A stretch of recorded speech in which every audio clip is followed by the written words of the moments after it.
नमस्कार दोस्तों, मैं हूं ममता तिवारी और आप सभी का स्वागत करती हूं मेरे चैनल ममताज वे में।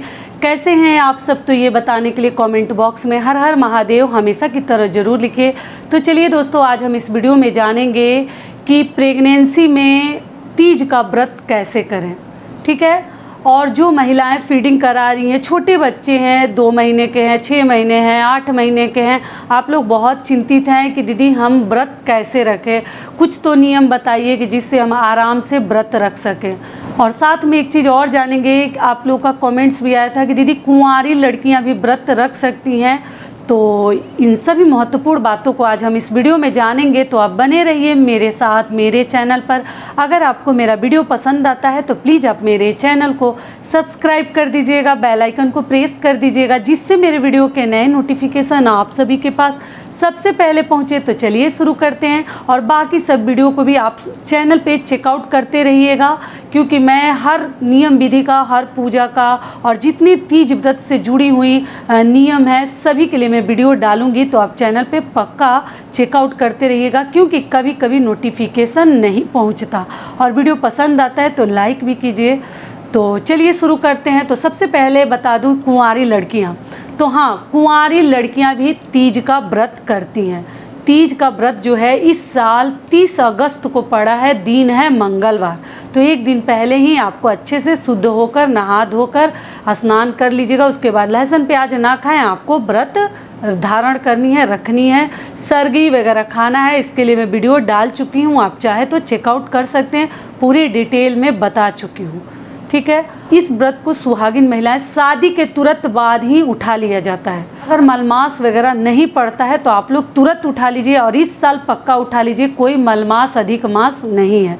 और कुंवारी लड़कियां भी अच्छे वर्ग की प्राप्ति के लिए ये व्रत रखती हैं। ठीक है, समझ में आ गया। तो कुंवारी लड़कियां भी तीज का व्रत रखती हैं, लेकिन जो सुहागिन महिलाएं रखती हैं, ये दान करो, इस प्रकार से करो, बहुत अधिक नियम विधि से, वो सब कार्य आपको नहीं करने हैं। बस केवल आपको व्रत रखने हैं। शिव जी और माता पार्वती की इस व्रत में हम पूजा करते हैं। तो आप लोग पूजा कीजिएगा और भगवान से प्रार्थना कीजिएगा कि हे भगवान, जो ही मेरे लिए बनाए हैं वो हमें जल्द से जल्द पति के रूप में प्राप्त हो और अच्छा वर मिले। भगवान से पक्का प्रार्थना कीजिएगा। सबका तो एक ही श्रद्धा होता है, तो कुंवारी लड़कियां भी व्रत रख सकती हैं और रखती हैं। तो आपकी मर्जी, आप देख लीजिए।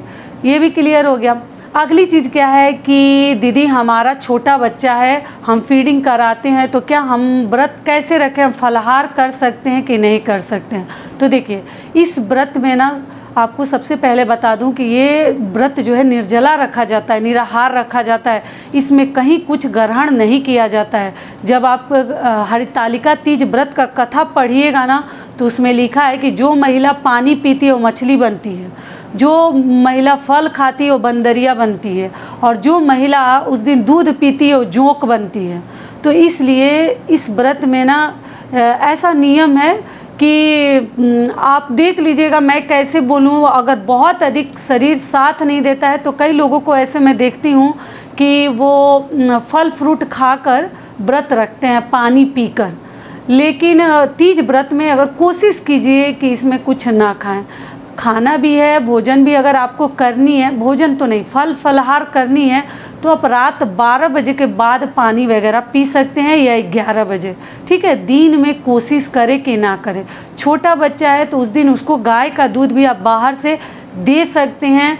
और आपको अपने ऊपर पहले ध्यान रखनी चाहिए।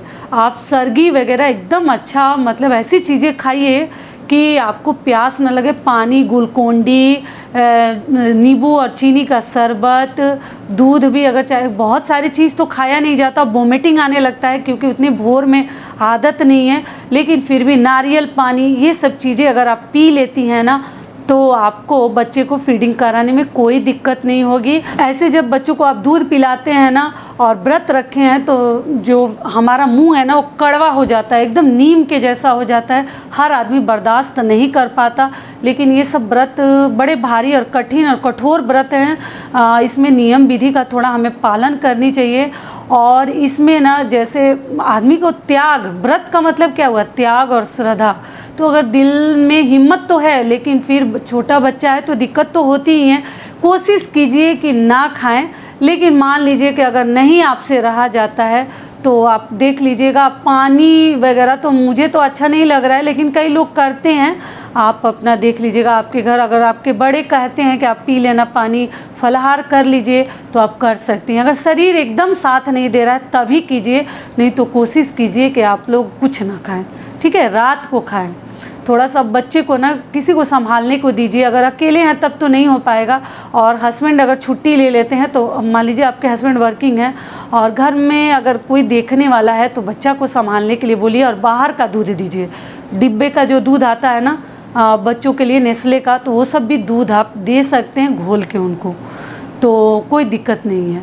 तो इस प्रकार से भी उस दिन दूध थोड़ा सा कम ही पिलाएं, फीडिंग वगैरह ना कराएं, तो आप व्रत रख सकती हैं। तो ये हो गया जो बच्चे वाले लोगों का। अगली चीज़ क्या है कि दीदी हम प्रेग्नेंट हैं, तो देखिए प्रेगनेंसी में हम लोगों ने भी व्रत रखा है। हमारे घर भी बहुत कड़क नियम है कि नहीं, कुछ भी नहीं खाना है प्रेगनेंसी में, कुछ नहीं होता। नारियल पानी वगैरह अगर आप पी लेते हैं ना सुबह में उठकर, और जूस वगैरह ले लेती हैं ना, ठंडी चीज़ें मैं बता चुकी हूँ, केला सेव जितना खाया जाए, बहुत अधिक नहीं। वोमिटिंग हो जाएगा तो व्रत आपका ख़राब हो जाएगा, सब बेकार हो जाएगा, व्रत नहीं माना जाएगा। तो इसलिए लिमिट में कीजिए और बहुत ज़्यादा ऑयली और स्पाइसी चीज़ें ना खाएं। समझ में आ गया।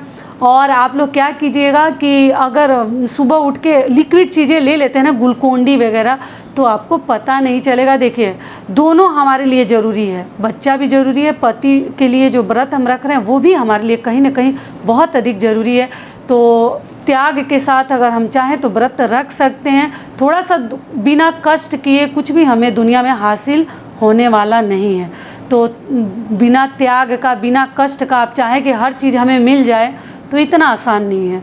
तो इसलिए कोशिश कीजिए। मैं और क्या बोल सकती हूँ, बाकी आपकी मर्जी, आप लोग देख लीजिएगा। लेकिन फल फलाहार और पानी पीकर बहुत कम लोग करते हैं।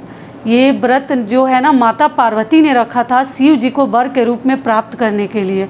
तो इसलिए इस व्रत को बहुत अधिक मतलब महत्व दिया गया है। इसमें कुछ खानी पीनी नहीं चाहिए।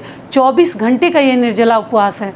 तो आप 24 घंटे ना रहें, लेकिन रात कम से कम 10-11 बजे तक तो इंतज़ार कर लीजिए। नई लड़कियां हैं ना, उनसे नहीं रहा जाता, हम लोग से भी नहीं रहा जाता था, लेकिन हमारे जो सास वगैरह हैं तो हम लोग को 11 बजे रात में, जो बड़े लोग हैं घर के, वो लोग बोलते थे 10 से 11 बजे आप लोग पानी पी लीजिए। पी लेते थे, लेकिन कुछ खाते नहीं थे, फल भी नहीं खाते थे, केवल जल ग्रहण कर लेते थे। तो प्रेगनेंसी में भी अगर रहा जाए तो ज़रूर रहिए, मत कुछ खाइए। तो ये भी हो गया। और नहीं रहा जाता है तो देखिए मैं रिस्क लेने के लिए भी नहीं बोलूँगी, आप लोग अपना देख लीजिएगा। मेडिसिन आप लोग बोलते हैं कि दीदी हमारा चल रहा है, तो इधर सर्गी के टाइम मेडिसिन ले लीजिए, सुबह का हो जाएगा। और उधर रात में अगर चाहे तो आप 10 से 11 बजे मेडिसिन ले सकती हैं, दिन में ना लें। ये भी क्लियर हो गया। तो इसी प्रकार से दोस्तों आप लोग को ध्यान रखना है, और थोड़ा सा बड़ों से अपने हेल्प ले लीजिए। घर में जो ही हैं, पड़ोसी हैं, बच्चे वाले जो लोग हैं, वो थोड़ा सा हेल्प ले ले। कुछ दिन बच्चों को कोई ना कोई संभाल ले और कुछ बाहर से खिला दे। और अगली चीज़ क्या है कि प्रेगनेंसी में भी आप लोग कोशिश करें कि कुछ ना खाएं। देखिए हिम्मत बहुत बड़ा चीज़ है। अगर आप हिम्मत रखिएगा ना तो हर कार्य जो है मुमकिन है, आप आसानी से कर सकती हैं। लेकिन पहले ही अगर हम देह छोड़ देते हैं, शरीर छोड़ देते हैं कि हमारे बस का नहीं है, तब तो वो चीज़ आपको और पहाड़ सा लगेगा। ऐसे तो ये व्रत बहुत कठिन है, इतना आसान नहीं है। वो तीज हो, जीतिया हो, छठ पूजा हो, करवा चौथ तो लोग डंके के चोट पे चांद को देख के खा लेते हैं, भोजन वगैरह कर लेते हैं और हर चीज़ खा लेते हैं। लेकिन ये 3 व्रत ना मुझे लगते हैं कि जैसे माघ का चौथ है, उसमें भी हम चंद्रदेव को अर्घ देने के बाद भोजन कर लेते हैं। लेकिन ये 3 जो व्रत है ना, ये बहुत कठिन व्रत हैं। तो हमारी बहनों से निवेदन है कि अगर रहा जाए तो ना कुछ खाएं। अगर नहीं रहा जाता है तो देखिए जान है तभी जहान है। समय के साथ बहुत कुछ परिवर्तित हो जाता है हमारे जीवन में। तो आप लोग उस प्रकार से अपने शरीर के हिसाब से कीजिएगा। मैं जान देने के लिए भी नहीं बोलूँगी, ठीक है। और अगली चीज़ क्या है, आप लोग पूछ रहे हैं कि दीदी हमारा व्रत छूट गया है तो क्या इस साल उठा सकते हैं? तो हाँ, कभी कभी हम हॉस्पिटल में रहते हैं, डिलीवरी का टाइम रहता है, या किसी कारणवश व्रत सही में छूट जाता है, तो आप क्या कीजिएगा, आराम से दोबारा उठा सकती हैं। कहीं कोई दिक्कत नहीं है। भगवान का नाम दोबारा लेने में भी कहीं कोई नुकसान नहीं है। आप लोग आराम से व्रत उठा लीजिएगा। तो सभी बातें क्लियर हो गई, समझ में भी आ गया। तो यहीं तक का था दोस्तों आज का हमारा वीडियो। आशा करती हूँ, उम्मीद करती हूँ कि इस वीडियो से मेरी बहनों को बहुत अधिक लाभ मिलेगा। फिर मिलती हूँ एक नए वीडियो में, तब तक के लिए नमस्कार। स्वस्थ रहिए, सुरक्षित रहिए और जहाँ कहीं भी रहिए खूब खुश रहिए। हैप्पी हरितालिका तीज।